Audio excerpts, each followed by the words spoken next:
जब जब इतिहास के पन्नों को पलटा जाता है तब तब इतिहास की कुछ ऐसी यादें सामने आ जाती हैं। आज इतिहास के कुछ ऐसे ही पन्नों पर हम लोग नजर डालने की कोशिश करेंगे। पत्थर को देखकर के आसानी से अंदाजा लगाया जा सकता है काफी सदियों से उन सुरंगों के अंदर कोई नहीं गया है।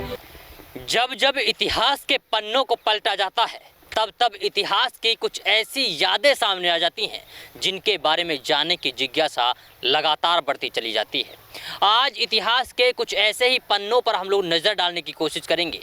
आज हम आपको लेकर चलेंगे 1300 से 1400 शताब्दी के बीच में, क्योंकि इस दौरान तुगलकों का शासन हुआ करता था और हमारे देश की राजधानी में इनका शासन बखूबी चला। लेकिन तुगलक शासन काल में कुछ ऐसी धरोहरें वो लोग छोड़कर चले गए जो आज भी हमारे सामने मौजूद हैं।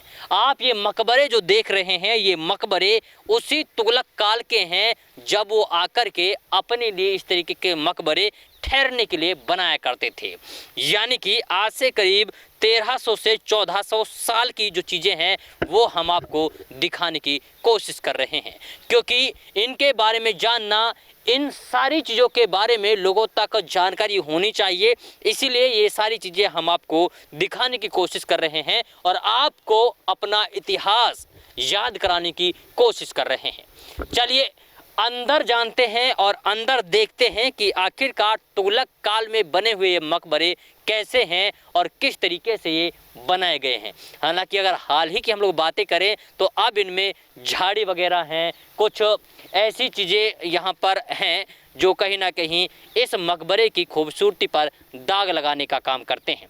लेकिन अगर इसी मकबरे से इन सब चीज़ की साफ़ सफाई करा दी जाए तो ऐसा महसूस होता है कि इसकी खूबसूरती में और भी ज़्यादा चार चांद लग सकते हैं।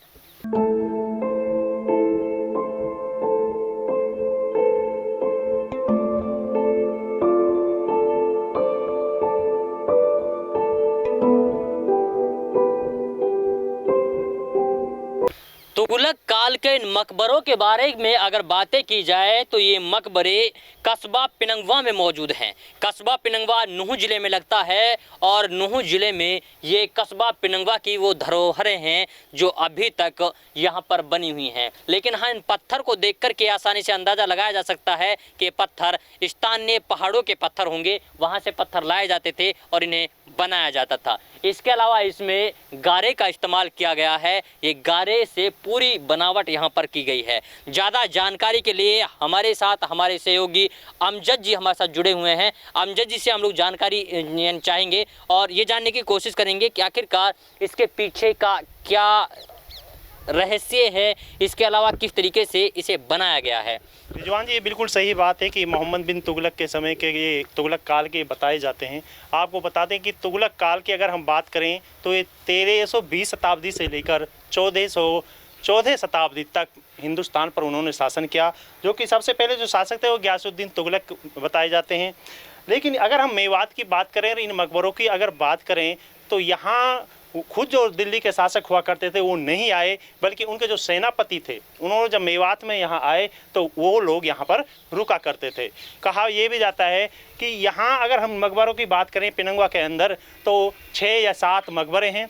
ऐसे में बहुत से लोगों से ये भी सुना है कि उनकी सेनाएँ यहाँ ठहरा करती थी, एक तरह से यहाँ छावनी थी। लेकिन आप जब इन मकबरों की बनावट को आप देखते हो, आप देखेंगे कि ये सारे पत्थरों से काम हुआ है। लेकिन पत्थरों को आप किस तरह से काटा गया है, बिल्कुल चौकोर तरीके से। आखिर ये पत्थर आए कहाँ से?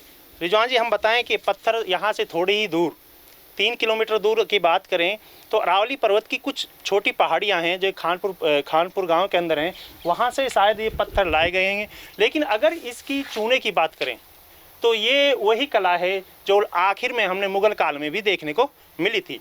लेकिन मुग़ल काल से पहले अगर हम ये चीज़ें देखें तो राजपूताना काल की भी ये इमारतें इसी तरह से बनाई जाती थी। अगर कैमरामैन से मैं कहूँ तो बाहरी तरफ देखें तो वहाँ कुछ चित्रकारी फूल मसाले से बने हुए हैं। तो ऐसे में हम ये कह सकते हैं कि उस टाइम जो कारीगरी थी वो अपने आप में एक अनोखी तरीके से थी और उस टाइम में भी कारीगर जो थे बहुत ही उच्च कोटि के हुआ करते थे।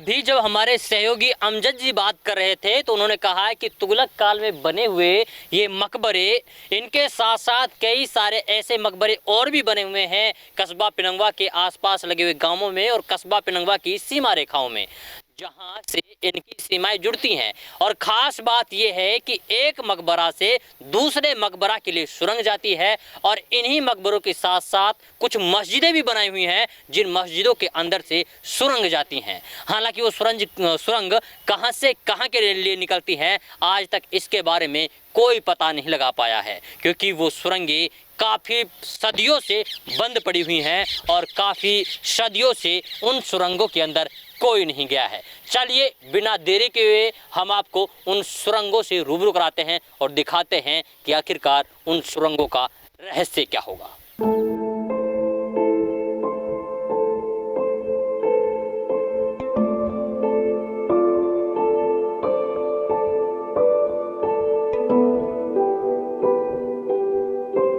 अब हम मकबरे की उस मस्जिद के पास में मौजूद हैं जहां से सुरंग बताई जाती है। ये वो सुरंग है जिसमें से कई सारी जगह से रास्ता निकलता है। सर है ये देखेंगे कि किस तरीके से ये सुरंग यहाँ पे बनाई हुई है और ये सुरंग कहाँ कहाँ के लिए जाती है। देखिए रिजवान जी, अगर देखा जाए इस सुरंग के बारे में अगर पता किया जाए तो ये बताया जाए कि ये उसी कालीन की ये मस्जिद है जिस समय के मकबरे हैं। और बताया जाता है कि ये सुरंग यहाँ से अगर देखा जाए तो ये सुरंग पूरी तरह पार निकलती है और यहाँ से लगभग 1 किलोमीटर दूर, जिसको पिनंगवा कस्बे के अंदर एक मस्जिद है, इमली वाली मस्जिद, बुजुर्गों से सुना है कि ये सुरंग उस मस्जिद में जाकर निकलती है। इसी तरह की यहाँ 3 या 4 मस्जिद हैं जो कि तुगलक काल की ही बनी हुई हैं और लगभग इसी तरह की सुरंग उन मस्जिदों में आपको देखने को मिलती है। कहा जाता है कि इन सुरंगों के माध्यम से उस समय के जो रजवाड़ा के राजा हुआ करते थे यहाँ से गुजरकर दूसरी मस्जिद में जाया करते थे। यानी कि वो अपनी सुरक्षा के लिए भी जो ये रास्ते हैं, जो सुरंगें हैं, इनका इस्तेमाल क्या करते थे और एक जगह से दूसरी जगह वो लोग प्रवेश कर दिया यानी प्रवेश हो जाते थे। इसके साथ ही ये भी हो सकता है कि किसी भी तरीके का कोई खतरा उनके ऊपर आता था तो उस खतरे को भाग करके वो इन सुरंगों का इस्तेमाल भी कर सकते थे। हाँ, ये पूरी तरह ये संभावना है कि किसी खतरे के कारण ये सुरंगों का वो प्रयोग करते थे। इस सुरंग को देख करके क्या अंदाजा लगता है कि कितनी पुरानी होगी और यानी कि कब से बंद होगी ये सुरंग? बंद करने की अगर बात की जाए तो कुछ दिन पहले ही, अगर यहाँ मैंने मुझे यहाँ से एक जो कि यहाँ के मौजूदा आदमी हैं जो कि बुबलेहड़ी गांव के जब्बार हैं, मुझे कुछ दिन पहले वहाँ मिले थे। उन्होंने बताया कि जब हम कुछ छोटा हुआ करते थे तो इस सुरंग के माध्यम से हम काफ़ी अंदर तक गए थे। तो ऐसे में ये लगाया जा रहा है कि लगभग 100 या 150 साल पहले ही ये सुरंगें बंद हुई हैं। उससे पहले ये सुरंगें शायद लंबी जाया करती थी।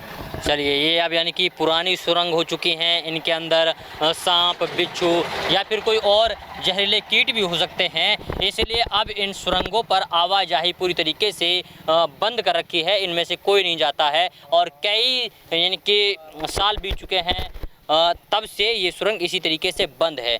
यानी कि ये अपने आप में सबसे बड़ी बात ये है कि जो पहले समय के रजवाड़ा हुआ करते थे, तुगलक काल के समय की बनाई हुई ये मकबरे कहीं ना कहीं एक साथ कई सारी मस्जिदों को, कई सारे मकबरों को जोड़ा करती थी और इन्हीं मकबरों से होकर के वो लोग एक जगह से दूसरे स्थान पर प्रस्थान किया करते थे। खैर, ये हमारे अगर हम बातें करें तो इतिहास की वो चीज़ें हैं जिनके बारे में हमें जानना बहुत ज़रूरी है, क्योंकि आज हम आपके सामने खबर नहीं बल्कि इतिहास अपने यहाँ की धरोहरों से आपको रूबरू कराने की कोशिश कर रहे हैं। तो आज के लिए बस इतना ही। अगले एपिसोड, अगली वीडियो में हम आपको दिखाएंगे एक नई इतिहास की कहानी, एक नए धरोहर के बारे में।